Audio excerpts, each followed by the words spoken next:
the line is held by the infantry. And you might think it would be super cool if you're a sniper, if you're a sapper, you're working artillery systems, you're a fighter jet pilot. There's so many cool jobs out there, but there's nothing cooler than digging a trench, man. Give me now! Давай, пошли, пошли, пошли, пошли, пошли!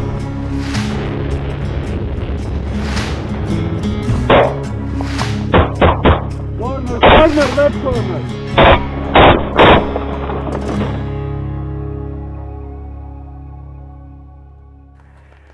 My call sign is Zulu.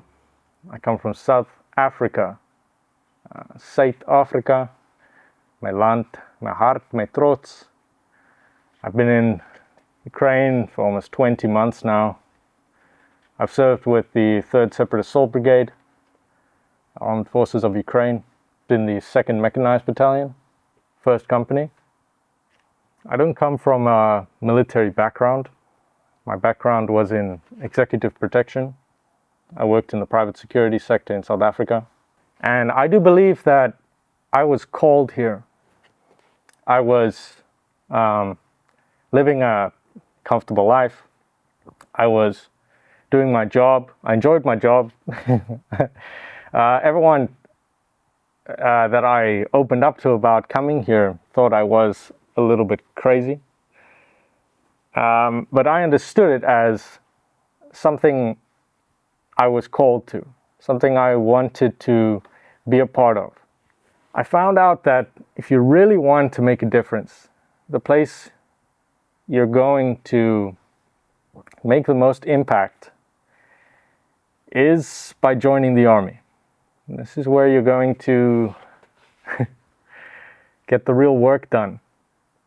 I did a lot of research, and I wound up applying for the 3rd Separate Assault Brigade, and it changed my life, definitely. An incredible decision. I remember coming to the base. I met a very good friend who I still have a very good friendship with now, the recruiter, and he immediately took me in, he welcomed me, and he got straight to the chase, straight to the physical evaluation. There I was, like, exhausted from my journey, busy doing pull-ups on a bar in a strange place. And the atmosphere here, the vibe, the intensity created by the individuals here, it's something palpable, it's something tangible. When motivated individuals come together to fight for a common cause, it's electrifying.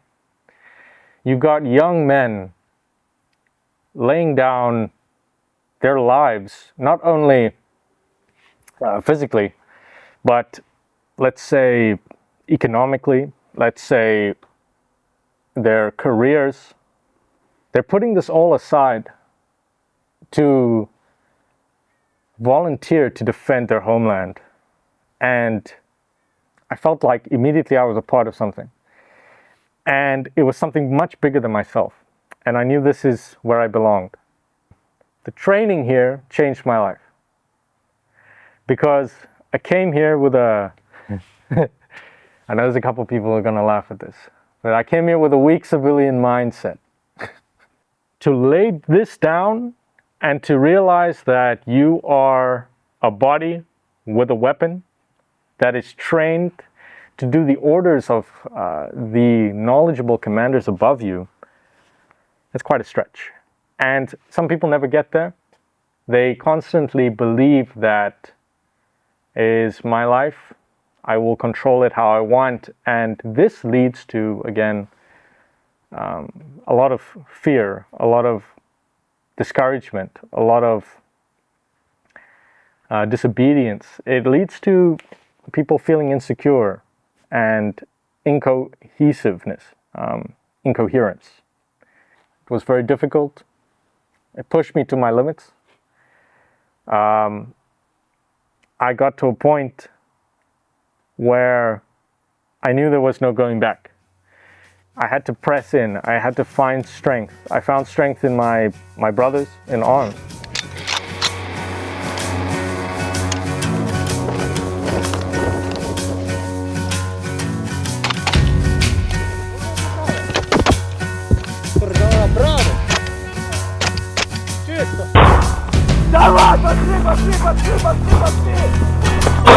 Вітаю, друже, де рана? Права нога.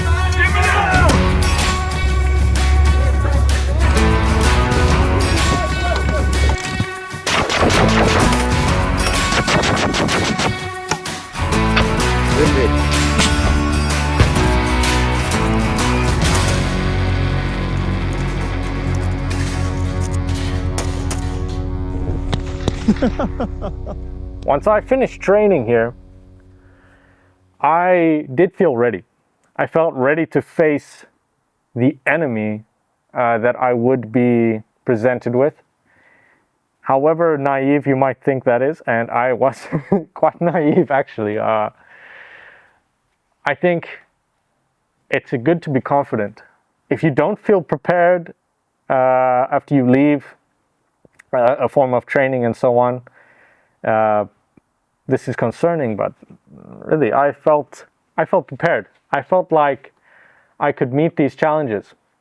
I arrived in a small village which was previously occupied, and you could tell the scars of war had left a very interesting atmosphere in this town, because the people who were still there were fighters. They were defiant. They were very strong-willed people. And when I met my sergeant, he was a very young guy, spoke English to I would say about an 8 out of 10, which actually added to the persona of this man. I'll just name it. My sergeant is Milky. I'm probably pronouncing that incorrectly, but he's a small guy. But don't be fooled. That does not make him tame or, let's say, it doesn't make him small of heart. He's got a massive heart, and he's one of the strongest, bravest men I've ever met. And I was lucky to serve with such a man. And many of my stories stem off of knowing and being a good friend of my sergeant. He was a very good leader, and he took this ragtag group of soldiers living in a house, and he organized us. We had to clean our areas. We had to make sure that we had all of our kit ready, cleaned, weapons cleaned, ready, good to go. That was his whole spiel that he put on us all the time. You got to be ready to go. I want you to go at the drop of a hat. And we would get messages coming down the line from the command that would just say, you're a number on the list. They have what's called behe here. It's boyovi hotovi. It's battle ready. This is a status. And if a soldier is battle ready, it means he is fit, healthy, in good mental state, and he is ready for combat. And he can be deployed. So if you are behe, you have only one job, is to keep yourself in that status, to keep yourself fit, to keep yourself well fed, to keep your weapon ready and clean, to have your uniform ready, to have your equipment ready, to have your kit in a state that you can operate in it depending on mission specifics, to have your rucksack, your backpack packed and ready. These were fundamentals that we learned as a small ragtag group of men living in a village house in the Donbas, eastern Ukraine. I had a good group of friends with me in my little village house. And when we would go on rotation, now, if you are under the impression that you're going to be some super special forces operator when you get here, this may be the case. Maybe you will be. But I was just a soldier. I followed orders. I had an objective. I had command structure. I had a job to do, and I did what I was told. It's a job.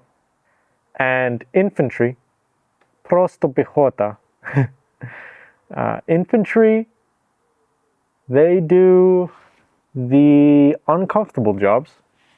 All glory goes to the infantry at the end of the day.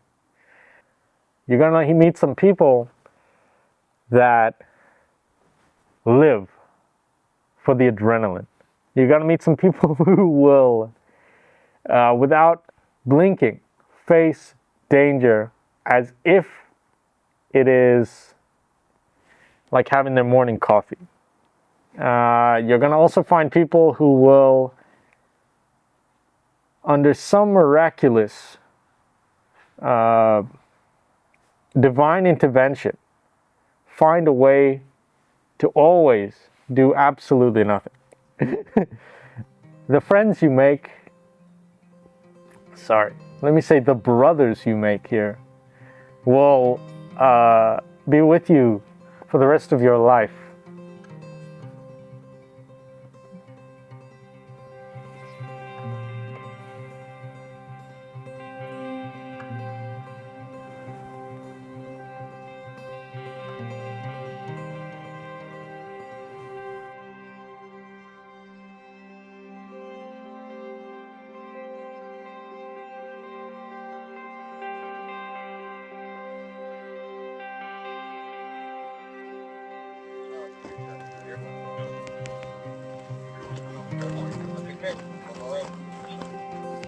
Плюс.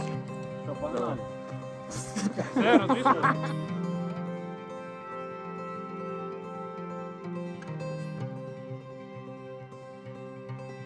You're just chilling in your village house, in your Speedo, outside on a lawn chair, and you get this list, whoop, whoop, notification, read it, oh, tomorrow I go to position. That's it. It's easy as that. Now you get up, you go check your kit, you prepare, call who you need to call. I will never forget, the drivers who take you to position are the most skilled individuals I've ever met. Like, the coolest guys. This guy is wearing like t-shirt. If he could be wearing sandals, he would wear sandals. Like, he just has to be wearing boots.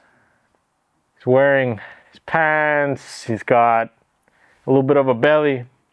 He's got his plate carrier just sitting just right, so it's like a table here, you know? And he's got a helmet that's kind of skew. And he's just sitting outside of his vehicle, and he's smoking. And he's just waiting for the word. He's just waiting for that word, too. Skies are clear. Head to position. And everyone's waiting at the back of the vehicle. Everyone's all nervous, jittery. That guy, he's calm, collective. And when he gets in that vehicle and he puts that car in drive, he makes miracles happen. I've seen people spin out 360 on purpose. I've seen drifting on dirt roads, hitting bumps and recovering. I've seen guys speeding 170, 180 kilometers an hour down a dirt road, making corners that make professional race car drivers look like chumps. It's these individuals that you meet. I mean, you're not thinking about that guy. But without him, a lot of people wouldn't return safely, and a lot of people wouldn't go to position safely. And this man sits in that vehicle, and he serves his country by driving that car. And I think it's incredible. He plays his part. There's nothing cooler than being with your friends in an armored vehicle, all kitted up, while you're passing sunflower fields, rolling hills, and you're now on your way to the front line.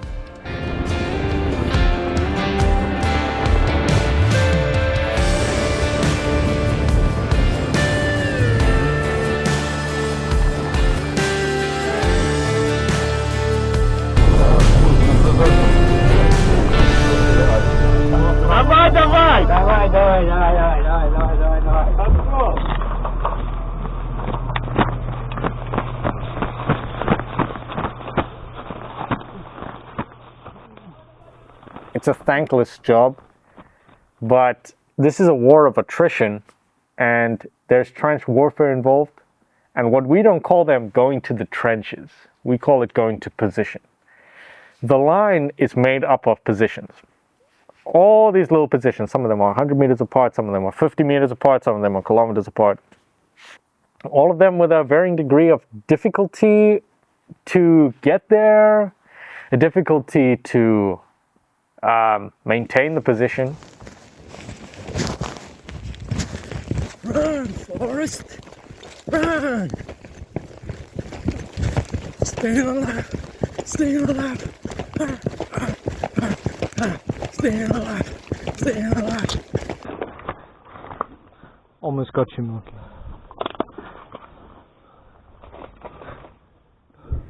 I had to go sit in a hole on the front line, and my sector, I just had to watch my sector.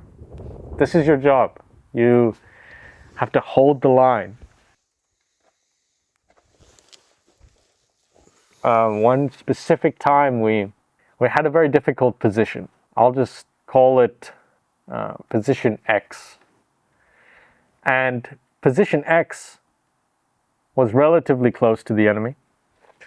I would say maybe 150, 200 meters. There was actually a position in front of it as well.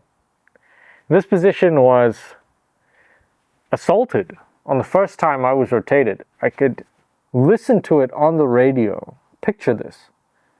And I knew the men defending that position, and to hear them over the radio calling out enemies, calling out contact, calling out wounded, the distress in their voice, it was real. You know, those are real men. Those are real men with families, and they are just doing their part, sitting in that trench, defending their homeland. But there's something so exhilarating about it. Getting a quick reaction force together. These guys come past, dead of night, come to our trench, obviously grab all of our cigarettes and coffee on their way out. And we know where they're going. They're going over there to save this position, to bolster their numbers.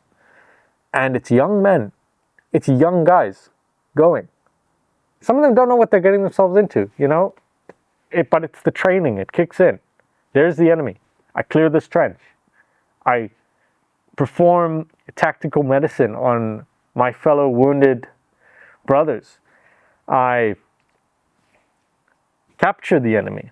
I eliminate the enemy. I hold this position. It's training. It's training. And I saw young men become heroes that day. And you're just hearing it over the radio, and you're like holding your sector, just doing your job, knowing that that could be you. And I had a good friend, Remus. He's a Ukrainian.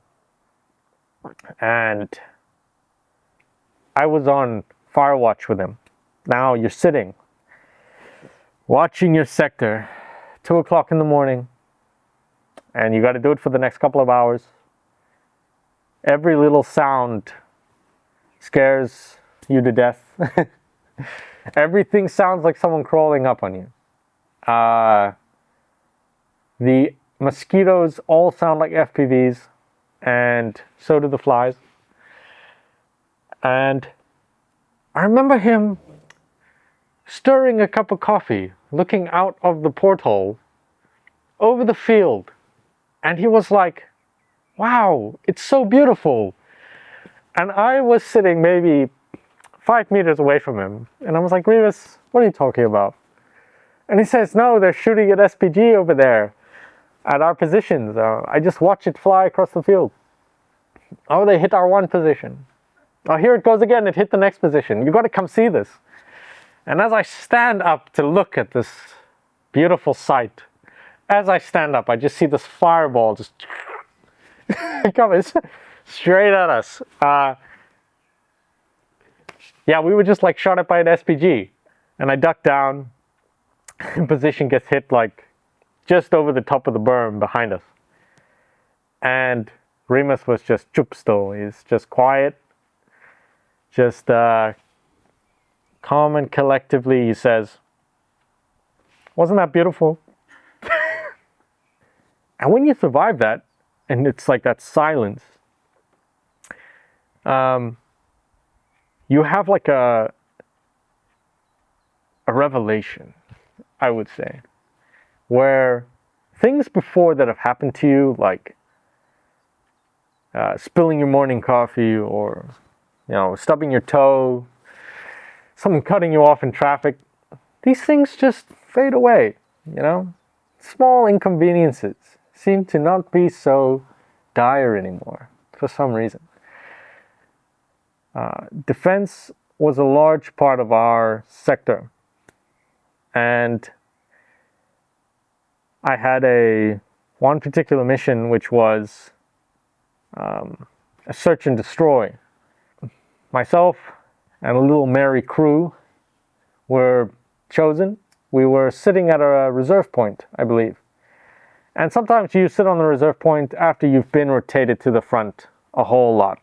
They will once rotate you to a reserve point, and there you sit and you wait now for a casualty. Maybe you will replace that casualty. Maybe there is an assault happening on your positions and you need to do QRF. And in this instance, there was an assault that happened. And crossing the fields into our positions, the enemy was scattered. And they ran into our tree lines that were unmanned. So technically gray zone. And we had under good intelligence that there would be this set tree line to clear for potential hostiles there. And that was our mission. So I think it was 6 of us. We mounted up in an armored Humvee. 6 guys in a Humvee, I know.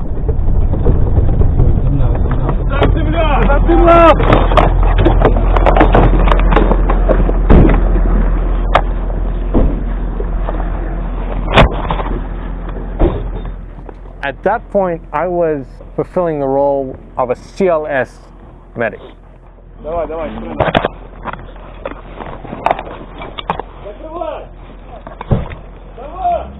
I had a big backpack that had everything a basic IFAC has in it, just times 10. Because I need to treat a squad, potentially.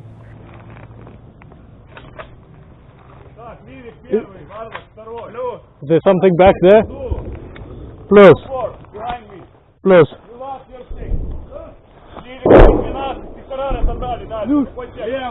I had actually been to these tree lines before, but now I saw them differently. Now it was all of a sudden they're hostile. And the way you move, the formations you make, it's all based on your training. Like, you will do things exactly according to the mission specifics. You're walking in this staggered formation through this tree line, and we are clearing every little dugout, every little potential hiding space where these scattered combatants could be. Вы с варлоком заходите с прострелами вперед. Не, давайте, вы налево. Я из Зулу прямо. Zulu. Yeah. Me and you. Нет, он номер один. Zulu, me and you going straight, they going left. Nemo. Cover, stop. Okay? You're sitting here. Zulu, follow me. In that time, we were 6 men, basically split into 3 little fire teams, because everyone's got their battle buddy. I was my sergeant's battle buddy. This is why we got into a lot of very interesting tasks together. Экономно.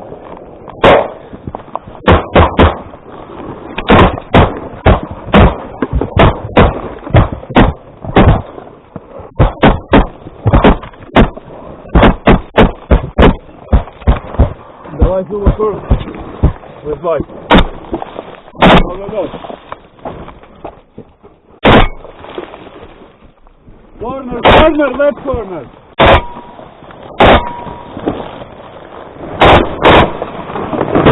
Чисто!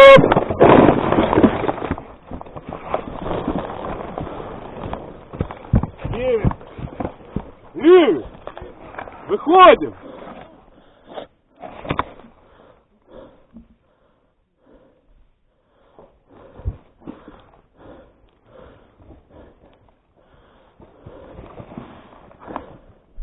На месте. Это самый порядок. Давайте, вот так входим.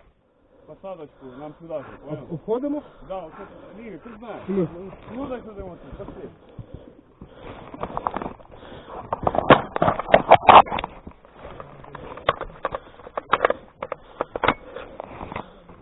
Да.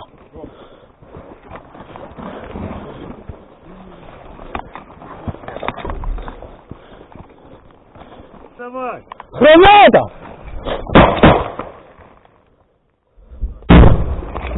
Все, Лив.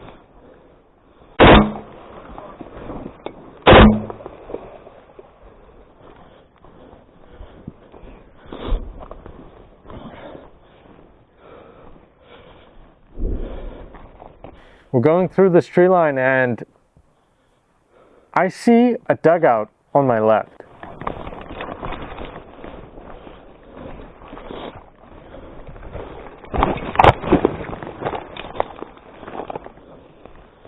Вот эту хуйню надо проверить.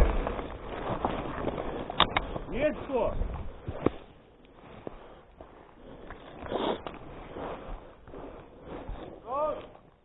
Нас.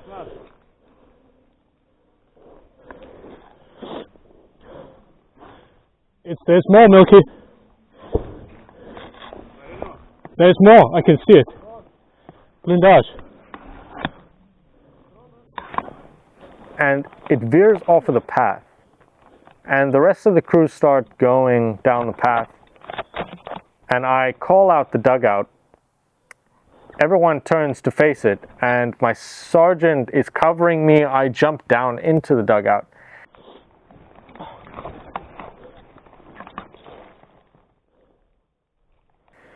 And I move through, and I see it's like got an S-bend going around. And as I'm in there, shots just ring out real close by me.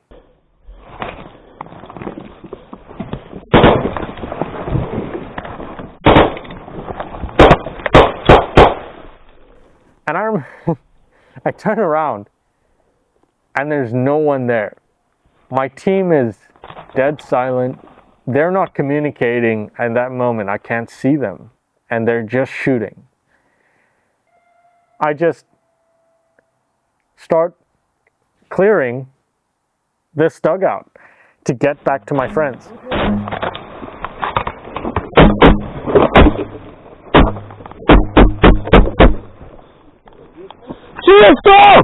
And on the way there, I discover a mortar crew, crewing point. I clear this. I make my way back to my friends, and when I get there, my sergeant is saying like, "What happened? Where did you go?" And I couldn't say anything. I was just like, "Oh, I was around." for me, such a intense moment, and I've had many like that. I've been in many positions which have been under attack, positions which, you know, people say there's movement outside, and now you have to go and deal with this threat.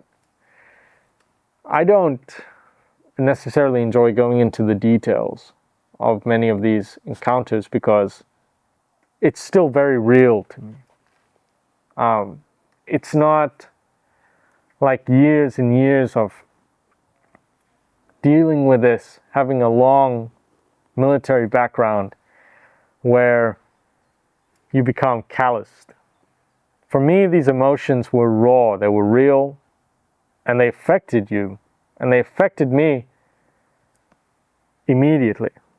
In the moment, I have the ability to shut down and go to work. And this is where your training comes in. You shut down and you go to work. You accomplish the task.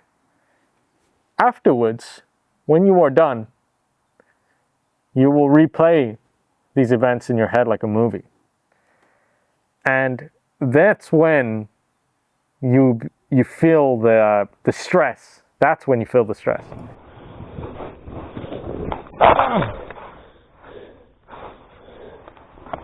To clear all of these tree lines, we were exhausted. It took like 4 hours or so. Cheese dog! Oh, fuck! Fuck.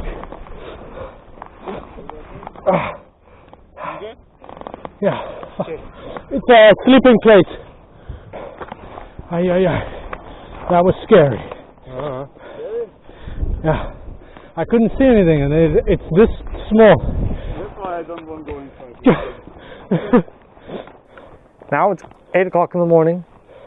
We're out there, cold, wet, sweating, but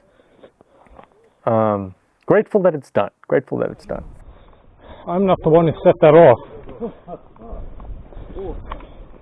How you doing? I'm doing good, thank you. Yes, nice. I'm tired. Oh. How long have you been out here? Here? Skill kid dinner. 3 days. 3? Мінус, а тут нема такого все. Взагалі нічого нема, намагались, шукали сліди. Не бачили, друже. Зараз ми на обратному путі вони дивитися.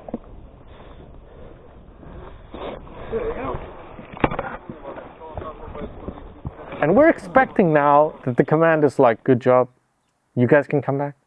Everything is good. We'll come get you guys. That didn't happen, and we had to do a couple more things while we were out there. We'd like you to go hold another position. They are going to be assaulted, and we want you to just be there when they get assaulted. And we're like, okay. We get to this position, they don't have any heavy machinery, any heavy weaponry. So we tell the command this, and they're like, oh, okay, no worry. We've got a machine gun for you, but I think it's 7.5 kilometers away. So how about you guys go get that? So we leave this position, 7 kilometers there, grab the machine gun and ammunition. Machine gun ammunition comes in a box. It's got a handle on top that was designed for maximum discomfort. And machine guns, when you're carrying them, they're also designed for maximum discomfort. Carrying these boxes to this position, 7 kilometers there, 7 kilometers back, and we get there and we're like, okay, we're ready to defend. We defend this position. And then they say, okay, perfect. There's just one more thing you guys got to do for us. We've got a prisoner and a 200 in around about the same place you got the machine gun from. You guys are doing a great job so far, and we'd like you guys to go out there, get this guy, the prisoner, and bring home our fallen brother. As this happens, a position to our right gets hit by, I think, some form of artillery, and they have a wounded. They send 2 of our 6 guys there to go help carry that wounded. They have a medic there already. So now we are 4. And there we go, 7.5 kilometers to this position. Now you're on the front lines. On the way there, we were fired upon by a PKM. Everything's like whizzing around. The branches are just like breaking off of the trees. Trees are getting like splintered. I'm just lying there, waiting. They stop shooting. You get up, and you just keep walking forward. My sergeant just gets on the radio, and he's like, "Guys, who's shooting at us?"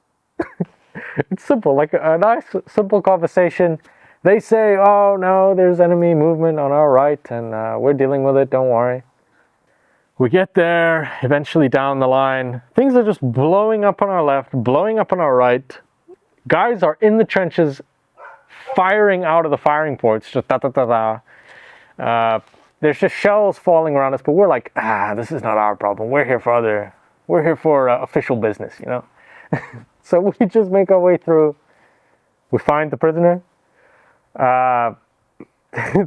He was in a bit of a state. I think he had been wounded by some kind of shrapnel in the leg, and he was clearly cold. I took off his jacket and I put a space blanket around him, and I don't think he'd ever seen one before. So you went from 4 guys to now 3. Someone's watching the prisoner, moving him along, and it's got to be someone who speaks Russian. So it's not me. Sometimes we had to drag him over the top of the trench. Like, just imagine that. You're like, there's fighting going on around you, and you're like, okay, 1, 2, 3. Push him over the top and run like with this guy. Exhausting. Absolutely exhausting.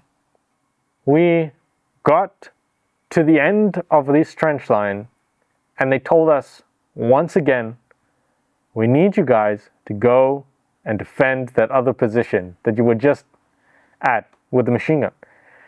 And we left the 1 man with the prisoner. 3 of us go. 7 kilometers. We get there, we defend that position again. They said, okay, last thing for today. You're going to go get our 200 and our prisoner, and you're going to bring them back to the exfil point, and you're going home. And it's night now. We go back another 7 kilometers. We get help from 2 other men from another position. I want to thank those 2 guys because it was really difficult. By the time we made it back to the exfil point, it was 5 kilometers from there. I was so exhausted. I remember sitting down by the exfil point, like in the snow, just sitting down, and I was like, okay, this is where I am gonna sit until that vehicle comes and fetches me. And I just lowered my head like this, and my sergeant was like, what are you doing? Get up! You can't sit in the snow! Let's go find shelter! I don't think they thought I was gonna make it like 200 meters down the road. I'm walking so slow, following a little red light. I get into a drone position. And I remember falling in there and looking around these guys, and they're fresh on position. Now these guys have got chocolate bars. These guys have got coffee. These guys are in clean clothes. And we just come in there looking like creatures of the night.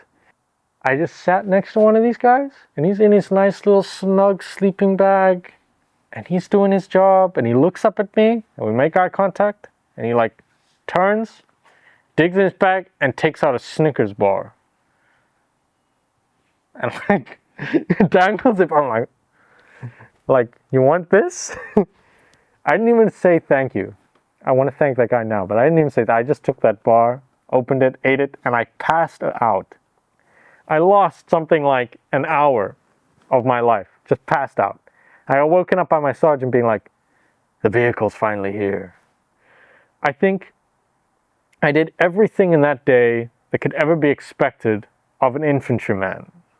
From digging, carrying ammunition, fighting in the positions, firing machine guns over the fields, defending, attacking,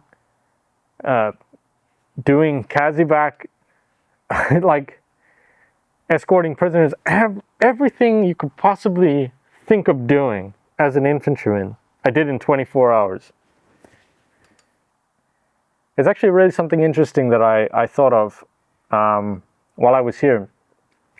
If you think of this as one of the biggest conflicts of the 21st century, this is conventional warfare. There is no top dog here. There is no clear victor on the battlefield. Whatever we have, they have. It's peer on peer, near peer conflict. Every time you return fire, they return fire. You fire, they return. It's continuous. If they have a squad with machine gunners, you have a squad with machine gunners. It's force on force. This is a very interesting concept for people to grasp, is that Ukraine is matching a superpower. On the battlefield, you feel it. You know what's in front of you is this machine that is well oiled and that is dangerous and is not to be underestimated. And they are formidable. And it takes a formidable force to meet a formidable force. And Ukraine is a formidable force. We're back in our village hole, in the green zone, outside, resting now. Less than 48 hours later, I'm having a good night, resting well, and I get a call from my sergeant, and he says, "Brother, we need to go on another mission now. Get back to the house. Get your things ready. Second company has come across a massive difficulty in their sector, and they're taking heavy casualties, and they need ammunition. They need men to go out there and resupply them." I'm sitting there late at night, and I was so exhausted. So exhausted. Every moment I got to rest, I did. Like in the vehicle there, on that ride, no matter the bumps, I was sleeping, and while we were waiting at the reserve point to go, I was trying to get some rest, and there we go. We're out there. There was a massive open field that we had to cross, and there were just explosions happening in this field. Boom, dirt shooting up into the sky. It was nighttime, but I could see it. In the flash of the explosion, I could see the dirt. There was a little tiny red light across the field, and that was a friendly, and he was just kind of like, "Hi guys," kind of like trying to tell us, like, "Come over there." And as we're going, we start noticing that this is a minefield. The way some of the minefields work on the front is they've demined a specific path through it. And that path is highlighted by these little white sticks or a little flag of some kind that it's just visible for people on the ground, but not clearly visible from UAVs. It's a small little white tag placed, and you walk, connect the dots, point to point to point to point, safely through this minefield. And with these explosions in the field, some of these little markers had gone missing. And you might think to yourself, that's when you call timeout. But no, we had a mission. We kept going, and that guy with the little red light, he guided us like you're playing Minesweeper. He guided us from point to point, and he told us, like shouting over the field, like 10 meters to your right, straight right, and all of us exhausted, carrying the stuff, walking 10 meters, stopping. In the middle of this field, boom, another explosion, and we're just standing there like waiting for him to give us, "You can't run. Where do you go?" I run this way, boom. I run that way, boom. Like we're waiting for this guy to tell us, like we're playing chess, waiting for our next move so we can make it across this field. Like what a crazy experience that was. We get across this field, we're heading all the way down, and the closer we get, the more small arms fire we keep hearing. It's getting more and more intense. By the time we got there, the sun had started to rise. I start seeing the drones now. At night you can only hear them and maybe see a little bit of the lights from them. Now I could see the drones. I could see the explosions. I could see the smoke. There was a hill that went up to a road. And up there is where we were meant to be. And you're looking up at that hill and it's just fire. It's just shooting up there. It's just drones flying. And you're looking up there and you're like, that's the last place on earth I want to be. So we get the order to wait before we go up this hill. So we make our way through the positions and we find one which is still intact. And there's men defending inside of these positions. They are fighting. And they're shooting out the portholes. They're shooting out the firing ports while we're in this trench. Shells are falling around us. And we're so exhausted. It's once again like this is not really my problem. I'm here on other official business. So we find blindages to sleep because they tell us, wait until the bombardment is done of that other position, then you're going to go resupply them. So we're like finding a place to sleep, and it was actually like inside of a ammunition blindage, like where they were storing a bunch of ammunition. I found a sleeping bag there. I like laid it out on top of a bunch of boxes and stuff, and I'm like lying there, and I'm listening to the shells just hitting that position, and I'm feeling this atmosphere around me, and I was like, yeah, I don't think I'm making it back from this. Yeah, I don't think this ain't it, Chief. You know, I felt this really heavy feeling, and once you've experienced that place of acceptance, it might actually free you from a lot of things. When you kind of accept that there's a difficulty coming that you can only get over by going through. The only way out is through. I said this to myself. And lo and behold, my sergeant comes in, my little blindage, and he says, that position up there on top of the hill has just been assaulted. And they need men to go retake that position. He understood the severity of the situation. This is why he didn't come in there and he said, hey, up on your feet, let's go. He came in there, he looked at me, and he said, will you come with me? And I told him, I said, I go where you go. And he said, okay, get your rifle. And we left that trench to go up that hill to go assault our own position that had now just been taken over. And they told us that there were 8 or 9 Russians in that trench now. As I'm going up the hill, I get closer and I'm just like, I felt naked. Like I felt like I wasn't wearing anything. Like I was so exposed. I see the puffs of smoke of the guys shooting at me, and I can't even believe it. I'm just like, oh wow. You see the explosions. I see an FPV, our friendly one, like hit the ground, blow up, and like I see my enemy. I see them running, and I see them see us. We bound to the right, we flanked them.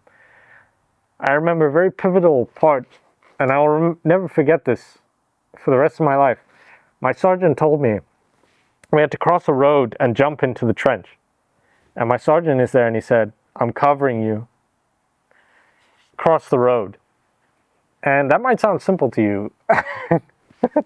Like, this is it might sound like a simple task, but I'm getting shot at by people that are maybe 20 meters away from me, maybe, by a superior number in an area that is just, looks like the surface of the moon. I got up and I crossed the road.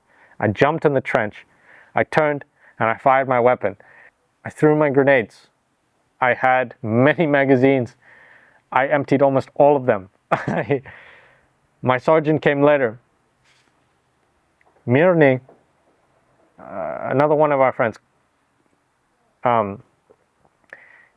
he was one of the other four. The fourth one was fucked.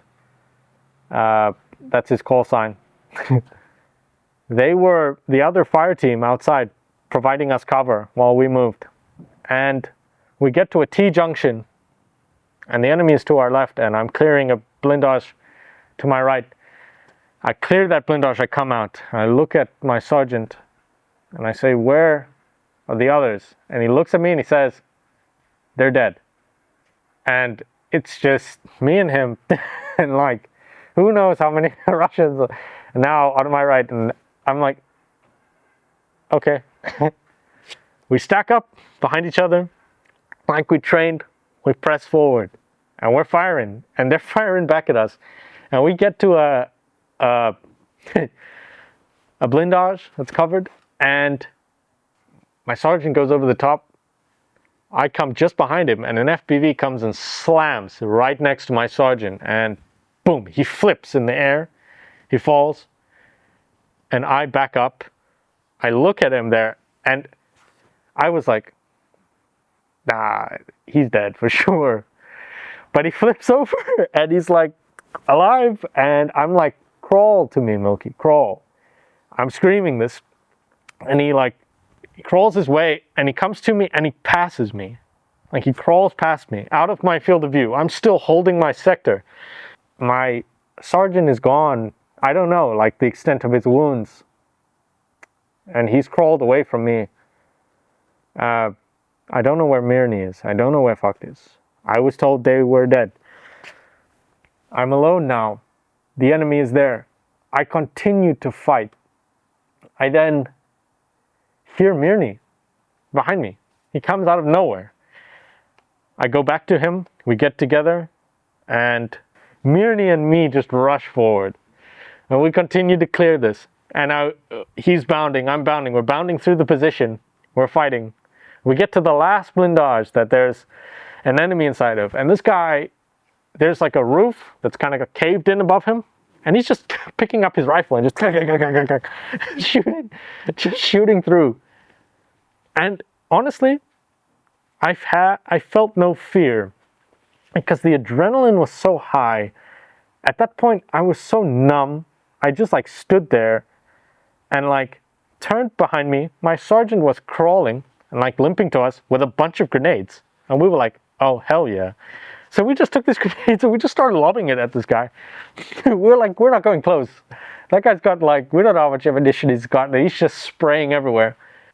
Mirny's holding position. I flank around and I am looking down in. I'm like shooting. I see the guy. I'm shooting. He shoots back. I shoot. He shoots back. As I come around, he shoots and he hits me through the arm. I like through and through over here. And I'm like, I come back and I didn't feel anything besides like pissed off. I was like, ah! And I emptied like my entire magazine into the dark there. And so as I finished there, boom, a mortar explodes like 8 meters away from me. I just run back, busy reloading. I dive into a blindage. Mirny comes after me. I'm sitting there against a wall like this, and now I know the way it works. When they're done artillerying, they send the next wave. The artillery, they send the next wave. It's a grind. It's a machine. They have an operating procedure. So I'm sitting there with my rifle up, and I'm just guarding the door, and my arm is like getting tired, and I'm like, oh yeah, I've been shot. And now it's winter, I'm wearing like layers of clothing. I don't see any blood. I like look, I'm like, I can't see anything. So I'm like, oh, fine. I take out my tourniquet. I like put it over my arm. I put my tourniquet over my arm, and I'm like tightening it. I'm so exhausted, like I'm so tired. This was like an inconvenience for me. I'm like tightening my tourniquet, and I turn to Mirny, and I'm like, Mirny, he's Ukrainian, by the way. He doesn't speak English, and I'm like, Mirny, can you help me with this? And I'm like, just pointed to him, and he looks at me. He's like, there's nothing wrong. There's no wound there. And I'm like, are you gaslighting me right now into believing that I wasn't wounded? I was like, okay, whatever. So I just continue struggling. I get it in place. The atmosphere was still so tense. And we get a command over the radio. And this is just like incredible. They just said, if you guys can walk, come back. Like if you guys are still capable of making it back to the point at which you had started the assault from, come back, because we still hold that position. So we make our way out. Now they're artillerying us at this exact moment. So we have to time it now. It's like, boom, run out. Next one, boom, run out. Next one, boom, run out. You're passing bodies on the way, you know? It's heavy. Some of them are your friends. And we're running across this open field, and I can't hear anything. And if I could hear, I would have heard that there was an FPV just chasing us. And we get to the end of the field, and my sergeant like dives into this brush. It's like trees have collapsed like this, and he dives in there, hunkering down, trying to avoid getting a direct hit. I run to what's left of one like stump of a tree, and Mirny runs to the left. We try and split up so that the drone, maybe it'll target only one of us. And I circled that tree, dancing with this FPV, just dancing around. And I can see it. I can see the RPG warhead dangling there, swinging. I can see the thing, and it's like going around. I'm following it, and I'm shooting. I'm shooting at it, and I had a red dot sight on my rifle. I had a rail attachment for it. And I realized, while I was reloading, that the red dot sight was sitting skewed like this. Must have been knocked when the logs fell on me. And I just pop off my red dot sight, I put it in my dump pouch, and with iron sights, now iron sights, you can't go wrong with iron sights. They're set like that. And I think they were zeroed at some point. The FPV circles around, comes in front of me, and stops for a very brief moment. And I shoot, and I actually hit it. I can't believe it. One of the rotors just like, goes like flying off, and it like immediately zips down, explodes. And I like look around the tree, I look at my sergeant, and I'm like, Davai! He gets up, we get up, and we run. Mirny's already waiting for us there. We all jump in that trench. We meet with all the other guys, looking for wounds, patching each other up. I'm putting a chest seal on Mirny. They're bandaging my arm. After I was like, look, see, there's actually a hole there. And Mirny's like, small, normal. I'm like, my sergeant's got a bunch of shrapnel holes. 72 hours of just pure hell, I think. Like, to pack on your body, you're so exhausted. To pack on your mind, your mental capacity, and this is at the end of a deployment where you've been exerting yourself for months.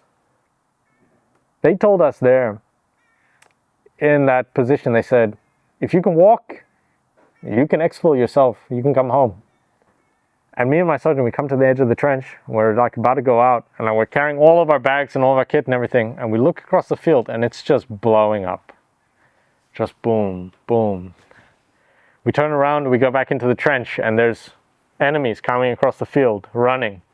We're shooting at them. Like, there's explosions behind us, an assault in front of us. To our left is the position we had just cleared. It's blowing up there. We're just in the midst of this just absolute hellscape. And my sergeant just looks at me and he says, where do you want to die? In this trench or in that field? And I said, I'll take my chances at the field. We ran through all of that, explosions. I could see Mirny and my sergeant. I can still see them like flipping and stuff like that from like things hitting close. And like somehow we're like still in one piece. We make it over that long valley with the mines, through all the tree lines, up and down the hills, wounded. I mean, we're all three of us wounded. We get to the vehicle, comes to get us, and it's like I see the faces of my friends again. It's almost as if they looked at me and they didn't recognize me. And I'm in this vehicle. We go to the point where the medevac will meet us. We get into this medical vehicle. They're checking us out. We get to a stabilization point. It's like a process, you know. You're back in the real world now. I'm just sitting on a chair in a stabilization point. There's lights. There's people walking around. They're handing me a t-shirt, handing me a pair of pants, handing me taking my shoes and like throwing them to the side. I remember like looking at those shoes and they're just got holes in them. They're like covered in mud. They're black, burnt, scorched actually. My pants were like scorched. And I'm like just sitting there with these people and it looks like just lights moving around me. And you're just sitting there thinking about nothing. I do not take any glory for myself in any of these stories, in any of these situations, because there are so many individuals that deserve to be lifted up. Their stories deserve to be told.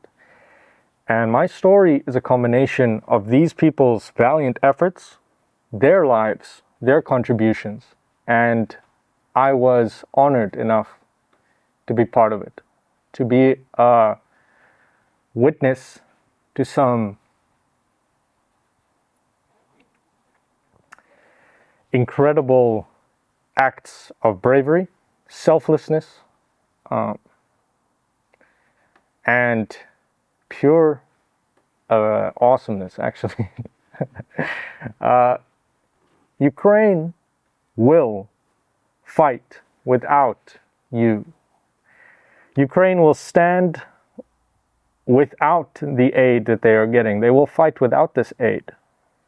They will fight without the foreign volunteers. They asked for aid, and to aid is an ask that they call upon the world to render aid to Ukraine. It's a tall ask. And few answer the call. And I have many dear friends who have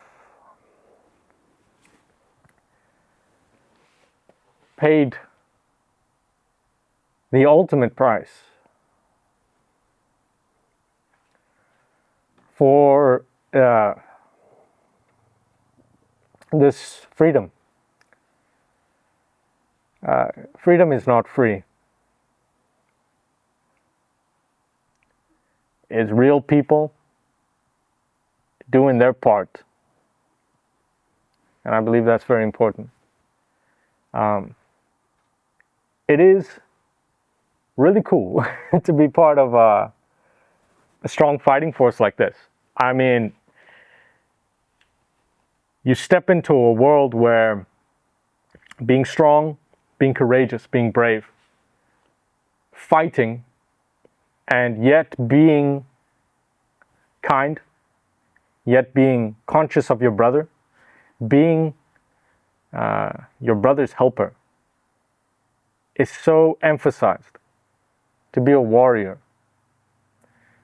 it's a good place for a young man to be. And I believe